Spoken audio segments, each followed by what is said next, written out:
Hello नमस्कार दोस्तों, bright कल पर आपका हार्दिक स्वागत है। दोस्तों, आज हम देखेंगे एसएससी जीडी 2025 के लिए मैथ्स का प्रैक्टिस सेट नंबर 12।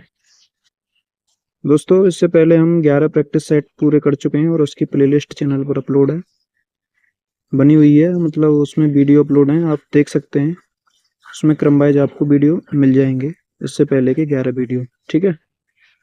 और आप सभी को सभी प्रैक्टिस सेट को करें शुरू से लेकर एक प्रैक्टिस सेट 1 से लेकर करते आए। टोटल प्रैक्टिस सेट में 20 क्वेश्चन होते हैं और 20 क्वेश्चन का हम सॉल्यूशन करते हैं। और वीडियो को आप ज़्यादा से ज़्यादा अपने दोस्तों को शेयर किया करिए दोस्तों, ताकि हमारे साथ में और भी जो भाई हैं जो मैथ नहीं जानते हैं वो भी जुड़ सकें और अपने मैथ को अच्छा कर सकें। तो चलिए फिर शुरू करते हैं वीडियो। ये जो क्वेश्चन नंबर 20 है, ये प्रैक्टिस सेट 11 का होमवर्क का क्वेश्चन है। सबसे पहले हम इसे सॉल्व करेंगे, उसके बाद हम आज के प्रैक्टिस सेट को शुरू करेंगे। ठीक है। तो चलिए फिर इसको सॉल्व करते हैं। सबसे पहले दिनेश अकेले एक काम को 96 घंटे में पूरा कर सकता है। दिनेश और राहुल मिलकर काम को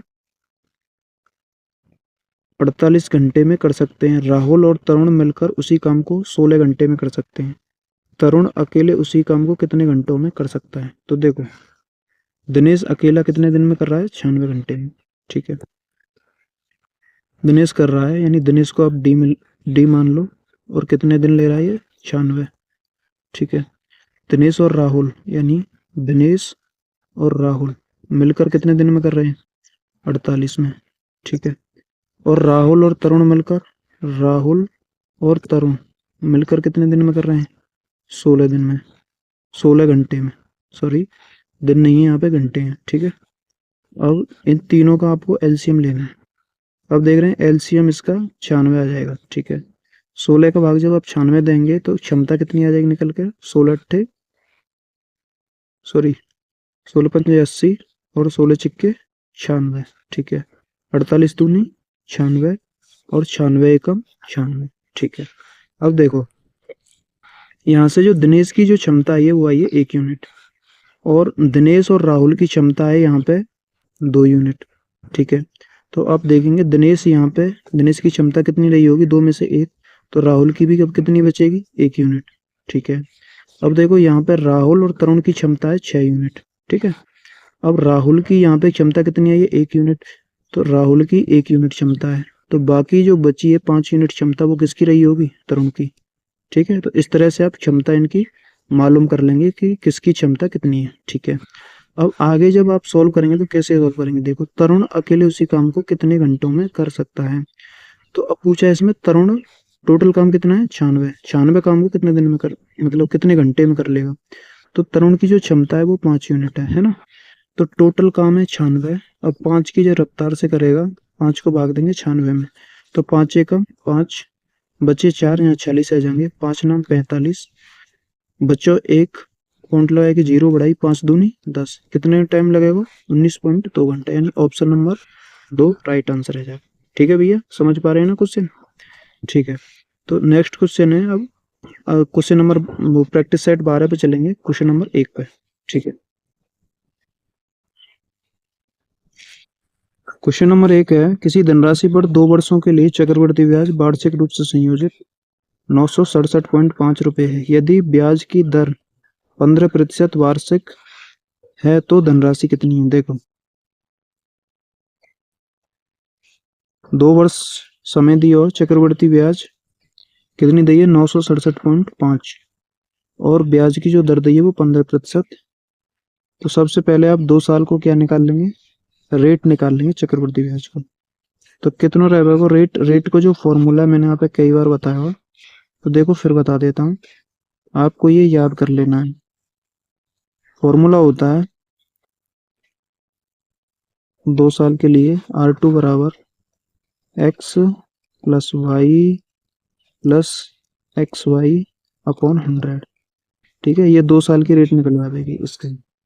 इससे जब आप सॉल्व करेंगे तो देखो, रेट कितनी दी है वैसे हमें? 15%। तो 15 प्लस 15 प्लस 15 प्लस और 15 गुणा 15 करेंगे तो 225 बटे 100।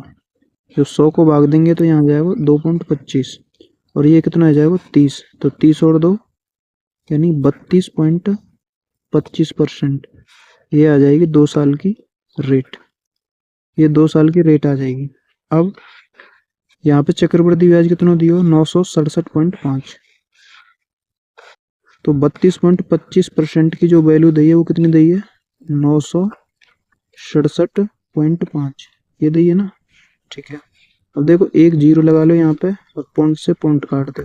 पॉइंट के बाद बराबर करके अंक हमने बराबर कर दिए सबसे पहले अंक और फिर पॉइंट से पॉइंट कैंसिल कर दिया। अब देखो यहाँ से अब हमें 1% की यहाँ पे वैल्यू लगा रहे हैं तो 3225 को भाग कितने में देना पड़ेगा हमें 96,750 बटे 3225। ठीक है, और इसको फिर आप काट देंगे। काटो पहले, या कैसे काट सकें 5 से काट दो। 5 से जब हम यहाँ काट रहे हैं तो 5 छिक्के 30, 5 छिंगे 30 बचे 2, 5 चौका 20 और 5 25। ठीक है, क्या बार कट गो 645 बार। फिर ऊपर काट दो 5 से, 5 एकम 5 और बचे 4 यहाँ 46, 5 नाम 45 और बचो 1 17 यानी 5 तिया 15 और 5 5 25। कितना बार कट जाएगा 19,350। ठीक है, 19,350 और नीचे कितनी है 645 और काट दो अभी 5 से काट दो। 5 से काट रहे हैं, 5 एकम 5 बचे कितने 1, 5 दूनी 10 और 5 नाम 45 138 बचो। फिर यह 5 से जब हम काटेंगे तो 5 तिया 15 और बचे कितने 4, 5 अट्ठे 40 बचे 3 और 5 सत्ते 35 और 0 यानी 129 को भाग कितने हम देंगे 129 को भाग जब हम देंगे 3870 में तो कितनी बार चले जाएगा। तो देखो 129 से ये कट जाएगा 3 बार, यानी कहने को मतलब है कि 1% की जो वैल्यू आएगी वो कितनी आ जाएगी 3।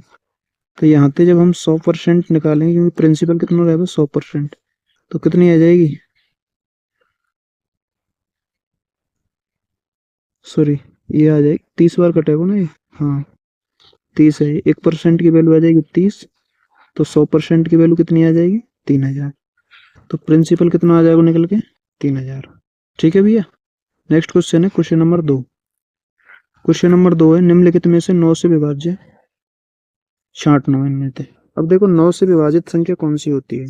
9 से विभाजित वो संख्या होगी जिसके अंकों का योग 9 से कट रहा होगा। ठीक है, तो आप सभी अंकों को जोड़ जोड़ के देखेंगे कौन सा अंक योगफल जो है 9 से कटेगा।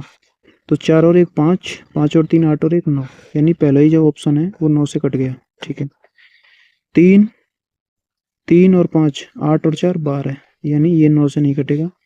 5 और 2 7, 5 और 2 7 और 4 11, यानी ये भी नहीं 9 से कटेगा। 5 और 7 12 और 4 16, यानी ये भी 9 से नहीं कटेगा। यानी ऑप्शन नंबर 1 जो ए है वो ऐसा ऑप्शन है जो 9 से कटेगा। ठीक है, यही आंसर हो जाएगा आपका। ठीक है, नेक्स्ट क्वेश्चन है क्वेश्चन नंबर 3।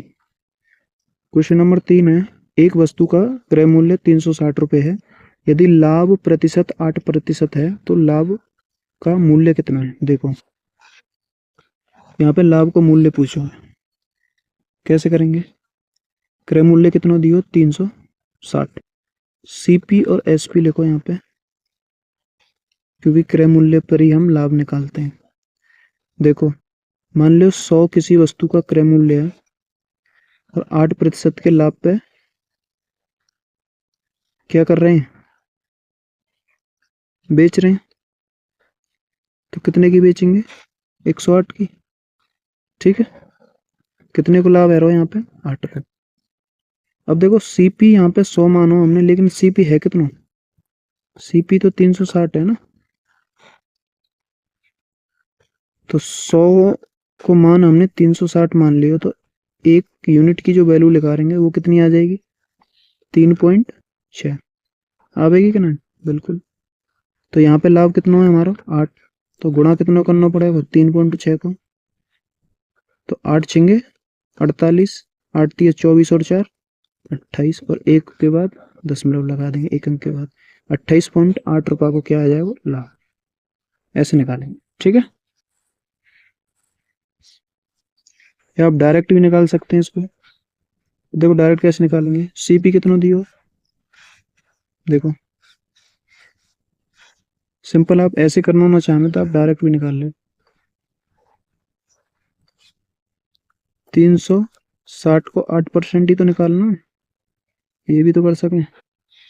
0 से 0 कैंसिल, 8 छिंगे 48, 8 तिया 24 और 4 28 बटे 10, 10 को भाग देंगे तो 28.8, ये सीधा आ जाएगा, ठीक है। इस तरह से भी आप कर सकें, यानी ये तरीका थोड़ा सिंपल है, इसी से कर लेना। Option number A. Next question है क्वेश्चन नंबर 4। एक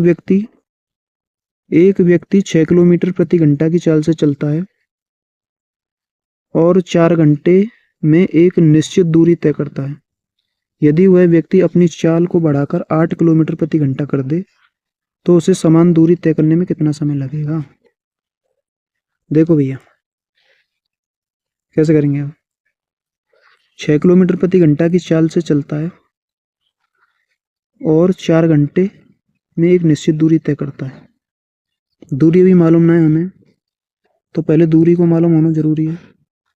6 की चालते चले वो 4 घंटा तक, तो कितनी दूरी आवेगी? 6 चौका 24 किलोमीटर, ठीक है। यदि वह व्यक्ति अपनी चाल बढ़ाकर कितनी कर दे? 8, यानी अब 6 से ना चल रहा, अब चलो 8 से, तो उसे समान दूरी को तय करने में कितना समय लगेगा? यानी दूरी हैगी 24 और चाल कितने की थे? 8 थे, तो 8 तिया 24, यानी कितने समय लग जाएगा? 3 घंटा, ठीक है। Option number B right answer है। नेक्स्ट क्वेश्चन है क्वेश्चन नंबर 5। क्वेश्चन नंबर 5 है भाई साहब, 11 पुरुषों के एक समूह की औसत आयु 53 वर्ष है, ठीक है। 2 पुरुष समूह छोड़ देते हैं और समूह की औसत आयु में 1 वर्ष की वृद्धि हो जाती है। समूह छोड़ने वाले 2 पुरुषों की औसत आयु कितनी है? देखो कैसे करेंगे। 11 पुरुष हैं, आयु कितनी है? 53 वर्ष है। 2 पुरुष समूह छोड़ देते हैं और औसत आयु में 1 वर्ष की वृद्धि हो जाती है, ठीक है। औसत आयु में क्या होती है? 1 वर्ष की वृद्धि हो जाती है। सबसे पहले आप इनको योग निकालो।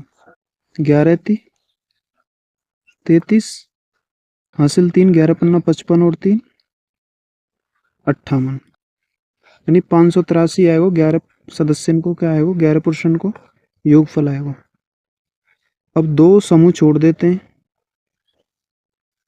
तो सदस्य कितनी रहेगी? 9, और औसत आयु में 1 की वृद्धि आएगी, यानी औसत आयु कितनी आएगी? 54। अब योग कितना आ जाएगा? 9 चौका 36 और 9 पंजे 45, 45 और 3 48, यानी 486। अब देखो जो 2 सदस्य हैं जिनके आयु को योग कितना है?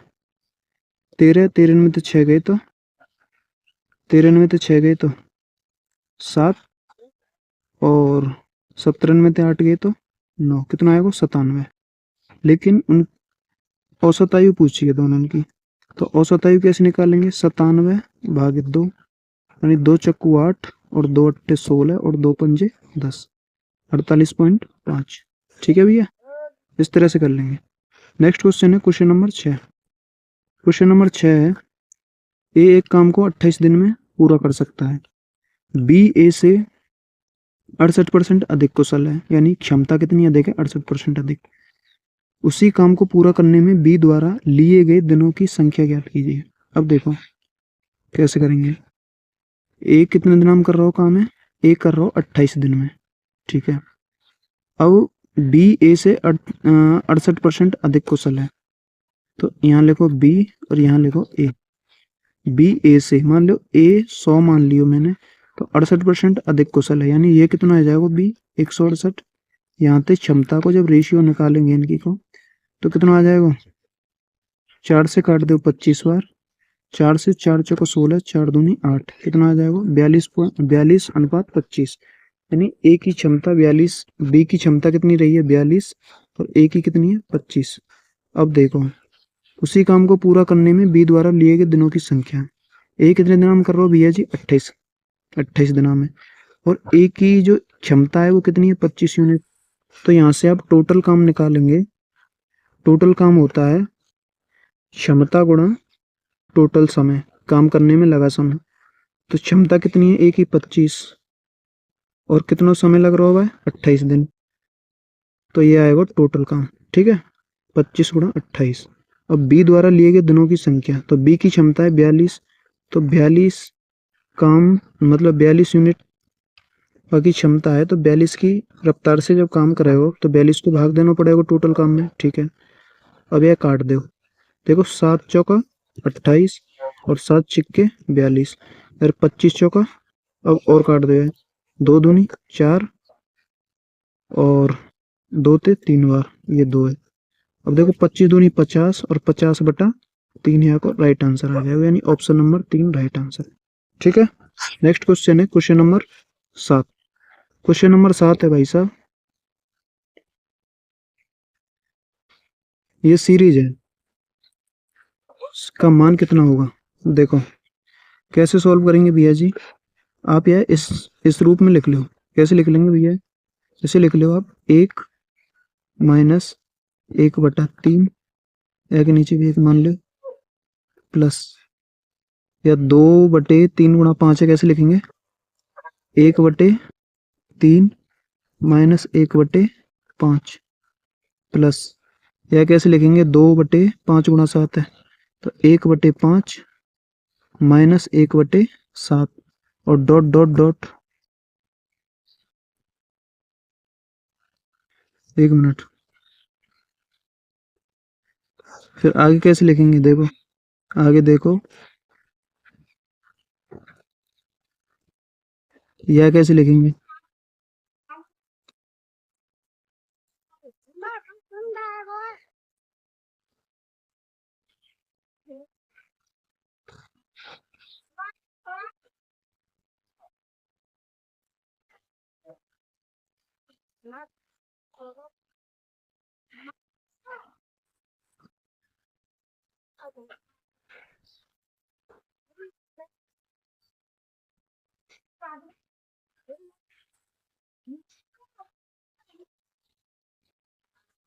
अब देखो यह सॉल्व कर लिया है, सॉल्व करो, देखो -1/3 थे, प्लस 1/3, -1/5 से प्लस 1/5, और देखो -1/7 से यहाँ भी कोई संख्या रही होगी, मतलब ये डॉट डॉट डॉट डॉट चल रही है ना ये चीज, तो यहाँ भी कोई संख्या रही होगी प्लस की, तो वो आते कट जाएगा।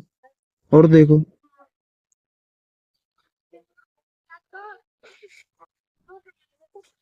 अब माइनस के, ये 1/99 है ना ये प्लस की, तो यहाँ 1/99 माइनस की रही होगी, बातें कट जाएगा। अब देखो 1 माइनस 1/1/10, 1/101। अब यार जब भिन्न सॉल्व करेंगे तो 101 में तो 1 गया, तो 100/101, यानी option number D right answer आ जाएगा। ठीक है भैया, समझ पा रहे हैं। ठीक है, नेक्स्ट क्वेश्चन है क्वेश्चन नंबर 8।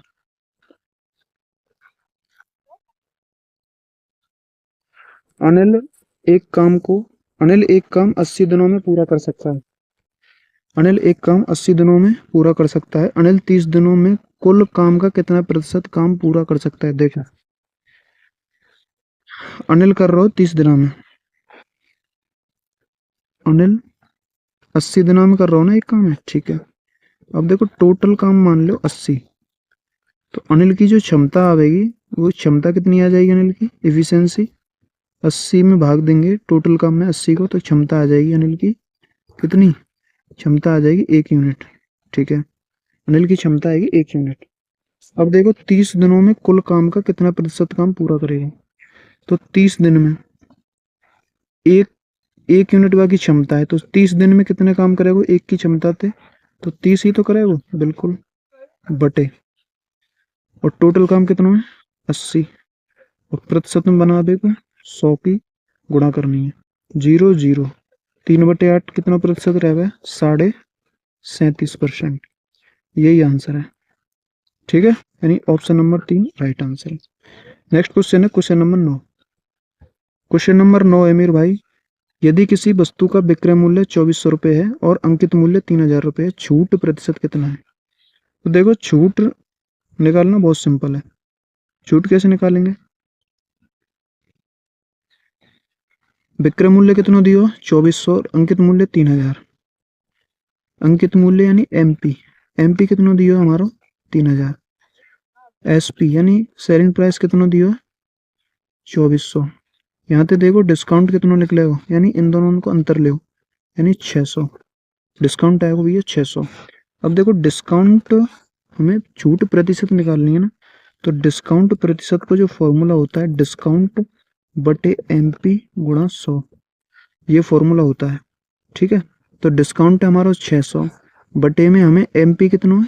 3000, 3000, और प्रतिशत में बना हुआ 100 की गुणा, काट दो 1 2 1 2, और यह 0 से यह 1 0 कट जाएगी, तो ऊपर बचेगा 60 और नीचे बचेगा 3।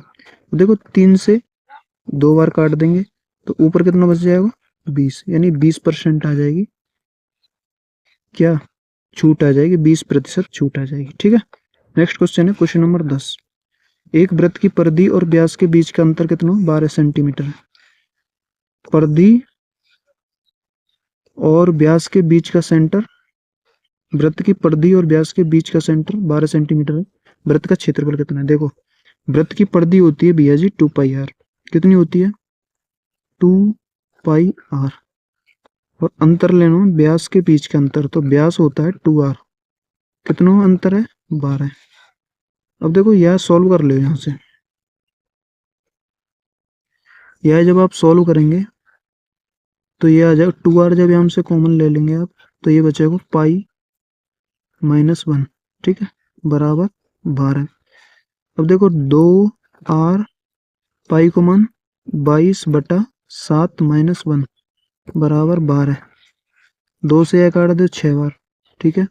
ये 22/7 - 1 या सॉल्व करेंगे तो 22 में से 7 घटा दो, कितना आ जाएगा?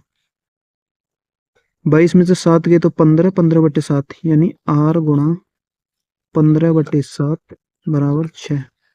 यह r बराबर कितना आ जाएगा? 6 गुणा 7/15, काट दो 3 दूनी 6 और 3 पंजे 15, यानी 14/5। r कितना आएगा वहां निकल के? r आएगा हमारा 14/5, ठीक है। अब हमें निकालना है वृत्त को क्षेत्रफल। देखो वृत्त को जो क्षेत्रफल होता है वो होता है πr², ठीक है। वृत्त को क्षेत्रफल कितना रहे? πr²। अब देखो पाई को मान कितना है? 22/7, 22/7 गुणा r कितना है? 14/5 गुणा 14/5। यह जब सब सोल्व करेंगे तो सोल्व कर दो, देखो 7 से काट दियो हमने 2 बार, ठीक है। तो ऊपर कितना आ जाएगा? 28 गुणा 22, 28 गुणा 22 बटे में 25। अब यह सोल्व कर लो, 28 गुणा जब 22 करेंगे तो कितना आवेगा निकल के? 28 गुणा 22 करेंगे तो ये आ जाएगा निकल के तुम्हारा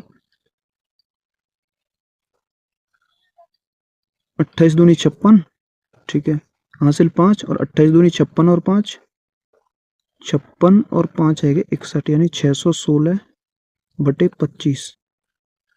और 25 से दे दे हम भाग, तो देखो 25 दूनी 50, बचे कितने?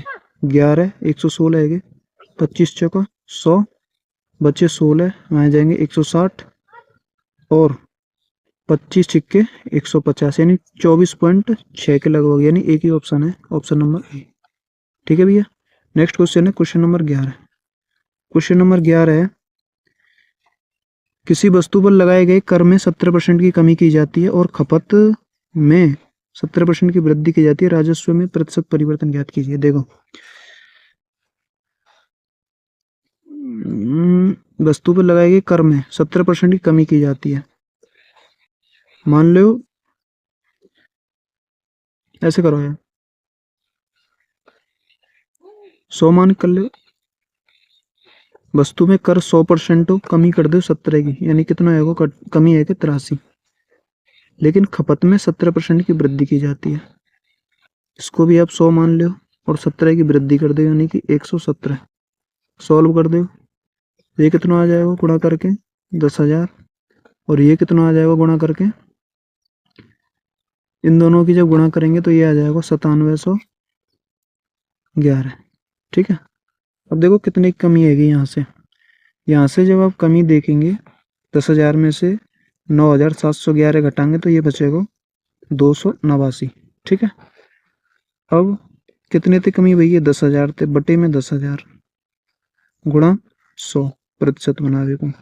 2 जीरो से 2 जीरो कैंसिल और 100 को भाग देंगे यहाँ में तो कितना आएगा, 28.9, सॉरी ये आ जाएगा 2.89, क्योंकि 2 जीरो है ना नीचे, तो 2 अंक छोड़ के 10 मिनट लग जाएगा, डायरेक्ट आंसर। ठीक है। अब देखो आप ऐसे भी कर सके हैं, एक तरीका और है करने का। जितने भी तरीका हैं आप सब सीख लो। ठीक है। मतलब जिससे आपको शॉर्ट लगे आप उस तरीका को अपना लेना। देखो दूसरा तरीका क्या है, एक फॉर्मूला देखो जो हम ब्याज में लगाते हैं रेट निकालने के लिए, चक्रवृद्धि ब्याज में, वही फॉर्मूला यहाँ पे भी लगता है, x plus y plus x y upon 100, ये वाला। देखो कमी आ रही है 17 की, ठीक है, 17 की कमी आ रही है, तो यह माइनस ले, प्लस दूसरी वृद्धि आ रही है प्लस। अब देखो प्लस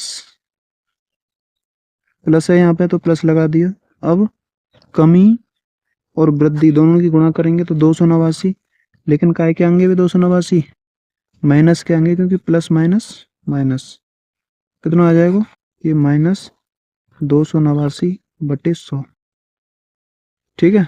और 100 को जब हम देखो ये तो कट जाएंगे, तो ये कितना आ जाएगा 2.89, काय के माइनस के। अब ये माइनस क्या दर्शा रहा हो, ये दर्शा रहा हो कमी है, तो यही आंसर है जाएगा। ठीक है। इससे भी कर सकें आप, और जो मैंने कॉन्सेप्ट बताया उससे भी कर सकें। नेक्स्ट क्वेश्चन है क्वेश्चन नंबर 12। क्वेश्चन नंबर 12 है मेरे भाई, अभिषेक अपने लैपटॉप का मूल्य क्रय मूल्य से 50% अधिक अंकित करता है, यानी कि 50% अधिक अंकित करके चल रहा, यानी 100 से 150, या सीपी एमपी मान लो, क्योंकि अंकित कर रहा हो ना, यानी कि अंकित मूल्य कितना आ जाएगा 150। वह अपने ग्राहक को 30% की छूट देता है, तो लाभ कितना है। अब यहाँ पे एक एसपी लिखो आप इसे ऐसे मत करो, नहीं, आप इसे रेशियो मेथड से करेंगे तो देखो सीपी एमपी एसपी आप यहीं लिखो, लेंगे आप इसे फ्रैक्शन में देखो, 50% कोई फ्रैक्शन कितनी रह 1/2। भाई 50% की अगर मैं फ्रैक्शन पूछूं आपसे तो आप कहेंगे 1/2। तो देखो यहाँ पे सीपी कितना है, हमने मान लिया 2 है, तो एक अधिक अंकित करूंगा सीपी पे, तो एमपी आ जाएगा 3। ठीक है। यानी कि ये ग्राहक को 30% की छूट देता है, तो 30% का जो फ्रैक्शन होता है वो 3/10 होता है। तो देखो यहाँ पे जो छूट में क्या होता है, लाभ हानि में नीचे होता है क्रय मूल्य, और छूट में होता है नीचे अंकित मूल्य, यानी ये क्या है अंकित मूल्य, यानी अंकित मूल्य यदि हम 10 मान लें। ठीक है।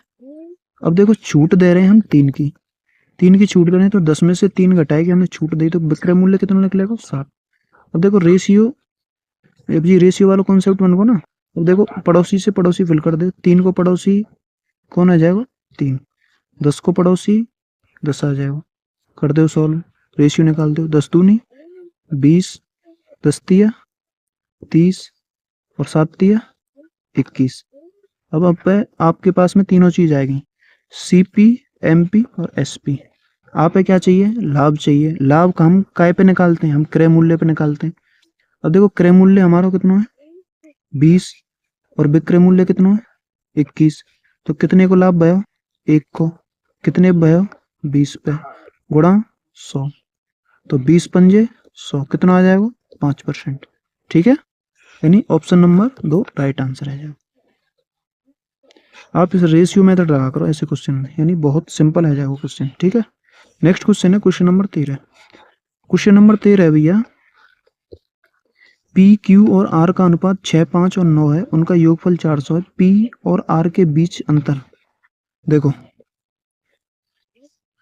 पी क्यू और आर कितना है 6, 5 और 9, योग कितना है 400, तो इनको योग करियो, 9 और 5 14 और 6 21, 14 और 6 20, 20 यूनिट का मान कितना आ जाएगा 400, तो 1 यूनिट का मान कितना आ जाएगा यहाँ से 20। ठीक है, अब देखो पी और आर के बीच में कितना अंतर है, पी और आर, पी को मान कितना है 6 और आर को कितना है 9, अंतर कितना है 3 को, तो 20 गुणा 3 करेंगे तो कितना आ जाएगा 60, यही तो आंसर है ऑप्शन नंबर 3। ठीक है, नेक्स्ट क्वेश्चन है क्वेश्चन नंबर 14। क्वेश्चन नंबर 14 है 21.84 के 66.67% के 7.14% का मान। देखो 21.84, 21.84 के की जगह पे लगा लो गुणा 66.67%, 66.67% की फ्रैक्शन मालूम है यहाँ पे कितने की आ जाएगी, 66.67% की फ्रैक्शन है 2/3। फ्रैक्शन यहाँ पे याद होनी चाहिए, एक वीडियो में आपको मैं फ्रैक्शन लिखाऊंगा किसी दिन, फ्रैक्शन याद होनी चाहिए। 66 वो 28.84 तो ये दी है, सॉरी 21.84 दी है ना, एक मिनट दोस्तों,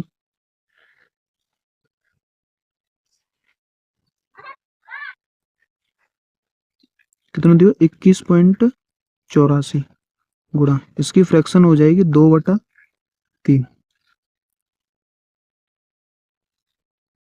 2/3, और 7.14 की फ्रैक्शन कितनी आ जाएगी 1/14,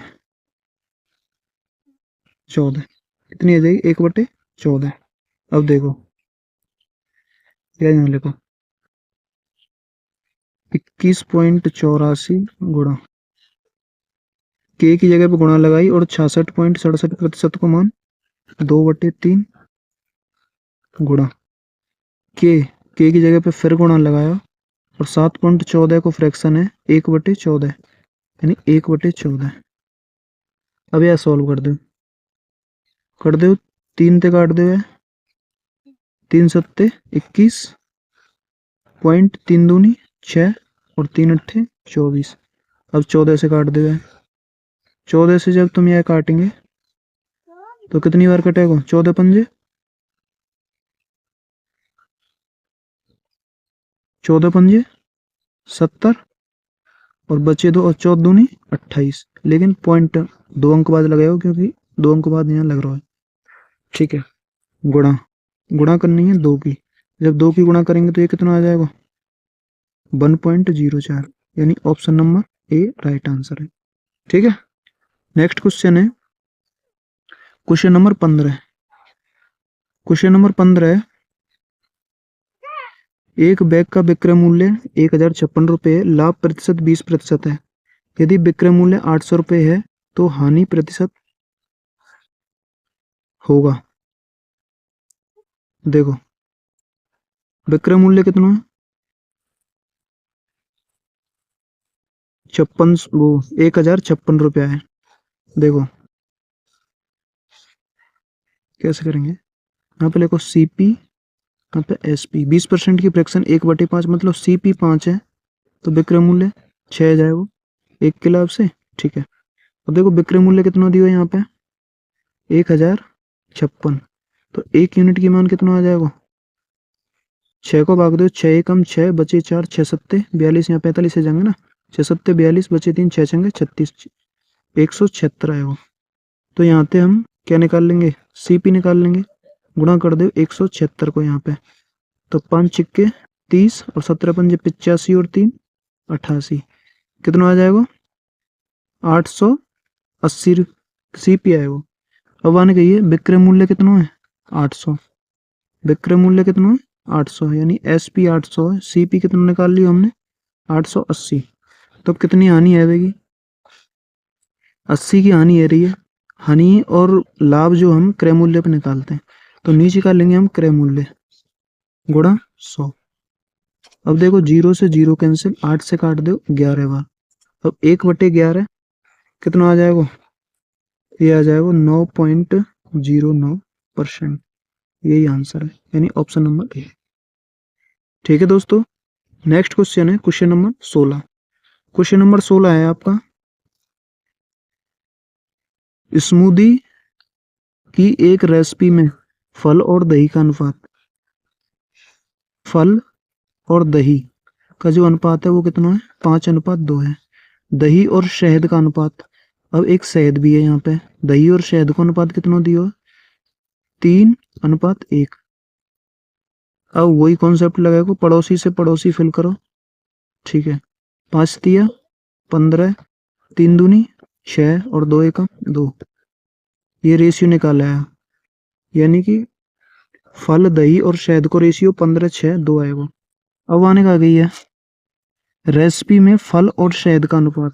तो देखो फल है यहाँ पे 15 और शहद है 2, तो 15:2। यदि ये कट रहे हो तो काट दो, नहीं तो यही आंसर आ जाएगा यानी 15:2।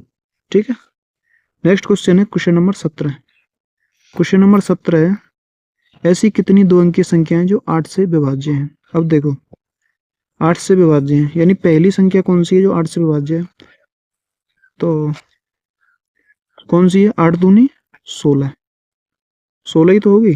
ठीक है, अब दूसरी कौन सी होगी 8×2 = 16, 8×3 = 24, दूसरी 24 आएगी डॉट डॉट डॉट। अब 2 अंक की संख्या सबसे बड़ी है 99। अब देखो 99 में भाग देके देखो तुम 8 को भाग देंगे 99 में तो 8×1 = 8, 8×2 = 16 और शेषफल बचो 3। यदि यहाँ से आप 3 घटा देंगे तो 99 में से जब आप 3 घटाएंगे तो वो संख्या आ जाएगी जो 8 से कटेगी, यानी कितनी कौन सी आ जाएगी 96, यानी लास्ट संख्या है 96 जो 8 से कटेगी। ठीक है, यानी पहली संख्या तो कौन सी है, पहली संख्या 16 और अंतिम संख्या 96 है। अब देखो अब हमें निकालनी है कि कितनी संख्या बैठेंगी जो 8 से कटेंगी 2 अंक की संख्या। अब कैसे निकालेंगे भैया, हम निकालेंगे अंतिम संख्या कितनी है 96 माइनस पहली संख्या कितनी है 16 बटे कितने को अंतर है हर एक संख्या के बीच 8 को अंतर आएगा, क्योंकि 8 से जो विभाजित संख्या होगी वो हर एक संख्या के बीच 8 को अंतर आएगा। देखो पहली संख्या 16, दूसरी 24, तीसरी 32, चौथी 40, ऐसे मतलब हर एक संख्या के बीच में कितने अंतर आएगा 8 को, तो अंतर को देना भाग और प्लस करना 1। सॉल्व कर देगा। अब देखो घटाओ यहाँ पे 0, 6 में से 6 गए 0, 8 में से 9 में से 1 गया तो 8 बटे 8 प्लस 1।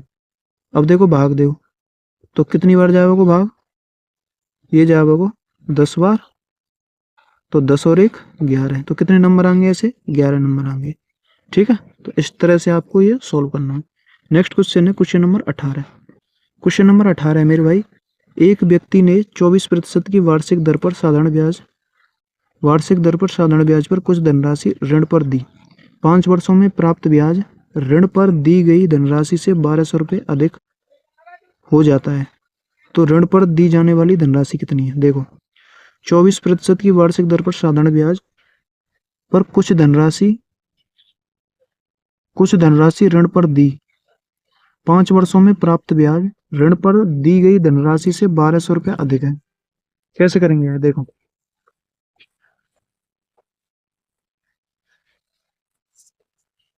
करने को जो तरीका होगा आपको 24% दी हो ना यहाँ पे, तो 24% दी हो यहाँ पे तुम्हें,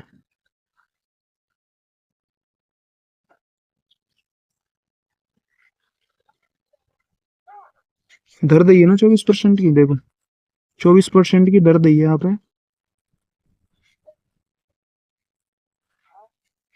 24% को आप पहले निकाल लो फ्रैक्शन, 24% को जो फ्रैक्शन निकालेंगे, निकालो।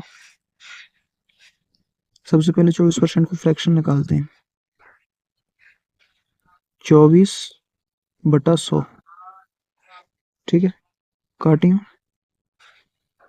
4 छिक्के 24 और 4 थे 25 बार, यानी 6/25 हमने फ्रैक्शन बना ली। अब देखो क्वेश्चन के अकॉर्डिंग हम सवाल करेंगे। अब फ्रैक्शन में आप मालूम होनी चाहिए, जो नीचली वाली जो चीज आवे नीचे अंश वो हर की, वो होता है प्रिंसिपल, और ऊपर जो होती है वो होती है ब्याज, यानी सिंपल इंटरेस्ट आप ऊपर मान सकते हैं, ठीक है। इतनी चीज जब आप मालूम है ना, तो क्वेश्चन बन जाएगा चुटकी में। देखो, एक व्यक्ति ने 24% वार्षिक दर पर साधारण ब्याज पर कुछ धनराशि दी। 5 वर्षों में प्राप्त जो ब्याज है, यानी 5 वर्ष में जो ब्याज प्राप्त है रो, ऋण पर दी गई धनराशि से 1200 अधिक है। जो ब्याज जो है 5 वर्ष में, वो धनराशि से कितना अधिक है, 1200। अब देखो, मान के चलो कि 25वां को कोई प्रिंसिपल रहे होगा, मान लो कोई 25 प्रिंसिपल है किसी चीज को, और 6वां पे 1 साल में क्या लग रही है, ब्याज। और साधारण ब्याज की ये कॉन्सेप्ट है कि हर साल जो है बराबर ब्याज लगे, ठीक है। तो 5 साल में कितनी ब्याज लगेगी, तो यानी 6 में कितने की गुणा करेंगे हम। अब देखो, यहाँ प्रिंसिपल लिखो और यहाँ लिखो ऐसा ही, है ना। यानी 6 में जब हम 5 की गुणा करेंगे तो 5 साल को ब्याज आ जाएगा। 1 मिनट, उल्टा लिख दिया मैंने। 6 में जब आप 5 की गुणा करेंगे तो 5 साल को ब्याज आएगा। और प्रिंसिपल कितना, नीचे लो 25, प्रिंसिपल तो 25 ही रहेगा, ठीक है। तो ब्याज कितना आ जाएगा, 30। और देखो ब्याज कितना अधिक आएगा, ब्याज आएगा 5 अधिक, ठीक है। तो 5 यूनिट की वैल्यू कितनी आ जाएगी भैया, 1200, सही है। तो 1 यूनिट की वैल्यू कितनी आएगी, यहाँ से 5 को भाग दो, 5 दूनी 10 और 5 चौका 20, यानी 240। अब ऋण पर धनराशि कितनी है, अब धनराशि यानी कि प्रिंसिपल कितना हमारा 25 यूनिट, और 1 यूनिट को मान कितना दियो, 240। तो गुणा कितना कर देना, यहाँ में 240 को कर दो 0, 25 चौका 100 हासिल 10, 25 दूनी 50 और 10 60, कितना आ जाएगा 6000, यानी ऑप्शन नंबर 4 या को राइट आंसर आ जाएगा, ठीक है। नेक्स्ट क्वेश्चन है क्वेश्चन नंबर 19। क्वेश्चन नंबर 19 है भाई साहब, दो अभाज्य संख्याओं में x और y, y x y x less than y का मतलब x y से बड़ा है का लघुत्तम समावर्त 145 है, तो 10x माइनस y का मान क्या है। देखो क्या सोचेंगे तुम, यह क्वेश्चन है, दो अभाज्य संख्या है जिनमें x छोटी है y बड़ी है, यहाँ पे मैंने दर्शा रखी है यहाँ पे, ठीक है। अब लघुत्तम समावर्तक का रहा है, ये मालूम होना चाहिए। लघुत्तम समावर्तक होता है रेशियो 1 गुणा रेशियो 2 गुणा HCF बराबर LCM, ये फॉर्मूला होता है, ठीक है। ये यहाँ पे मालूम होना चाहिए, ठीक है। यानी दोनों संख्याओं को रेशियो और HCF को गुणा कर दें तो काय को मान निकले आवेगा, LCM को। अब देखो, दो अभाज्य संख्या है, ठीक है। अब अभाज्य संख्याओं को HCF का रहेगा 1, यानी अभाज्य संख्या तो ऐसी रहे में जो काई से ना कटे, ठीक है। तो इनको HCF क्या होता है, 1 होता है, ठीक है। अब देखो, एक एक होता है, ठीक है। अब यहाँ में 145 दियो हमें LCM, कितना दियो 145। अब 145 के हमें दो खंडन में हमें संख्या तोड़नी है, ठीक है। अब हमें पता हो कि हम 5 आ रहा हो पीछे, तो ये हमें मालूम पड़ रही है कि ये 5 से कटी होगी, बिल्कुल कटी होगी, क्योंकि 5 से किसी संख्या में गुणा होगा तो वो मतलब 5 ही आवेगा हम पीछे, है ना। 5 से वही संख्या कटेगी ना, जाके पीछे 5 होगा। और गुणा करके भी किसी संख्या में यदि 5 को गुणा करेंगे तो अंत में जो यूनिट डिजिट आवेगा वो 5 ही आवेगा। यानी 5 से जब हम भाग देंगे तो 5 दूनी 10 बचे 4, आएंगे कितने 45, और 5 नाम 45, 29। यानी एक संख्या कितनी आएगी 5 और एक आएगी 29। अब आने का पूछिए, अब देखो x छोटा और y बड़ा हो, तो यह आप x मान सकें और यह मान सकें आप y। अब पूछो का है 10x माइनस y को मान, तो 10 पन्ना 10 गुणा x को मान कितना 5 माइनस y को मान है 29, 10 पन्ना कितना आ जाएगा 50 माइनस 29, तो 29 घटाएंगे तो कितना बचेगा 21। यही आंसर है, यानी ऑप्शन नंबर ए। समझ पा रहे हैं ना दोस्तों? ठीक है, नेक्स्ट क्वेश्चन है क्वेश्चन नंबर 20।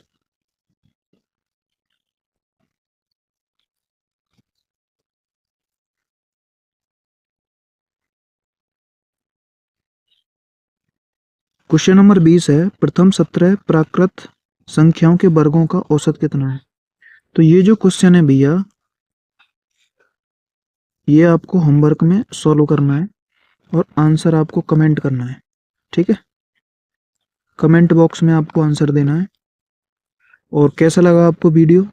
वीडियो यदि आपको अच्छा लगता है तो आप वीडियो को लाइक कर सकते हैं, चैनल को सब्सक्राइब कर सकते हैं, और अपने दोस्तों को वीडियो को करें भैया शेयर। ठीक है, ताकि किसी और का भी भला हो जाए और वो भी हमारे साथ जुड़े मैथ के लेकर। उसका जो मतलब मैथ जिस भाई का कमजोर है वो अपने मैथ्स को अच्छा कर लेगा इस प्रैक्टिस सेट के साथ में जोड़कर।